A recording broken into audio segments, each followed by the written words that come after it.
Tilo rame orang laki, gua lagu tim. Ya, cara rame orang awal laki aja ke lakot rumah lu. Ambil tu. Apa kan? Ya di rumah. Nah pernah mayang-mayang. Budak. Ya mayang-mayang budak kan. Pakai ya. Boleh dah wadah awak anak buka babang air tu. Budak kan. Menyalong buka itu wadah kiban. Jamban cerap tanya. Dengar jagai. Budak. Peran kan? Saya ayu suwi. Dah mayang-mayang. Acing dah peran bukan. Acing keren dapat tu. Wabon. Orang meninggal keren.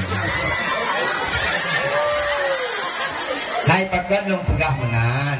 Banyak pimpinan balai buat wabah permoh ni kalian. Wate nak anak gak sejuk, wate anak gebah belukat pun, wate anak yang gak akal, gak hadapi dia permoh yang gak akal. Maka tak makuin tak bawa tu permoh yang gak akal.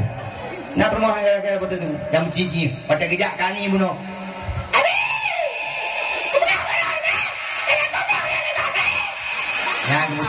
Yang betul biar permoh kedua.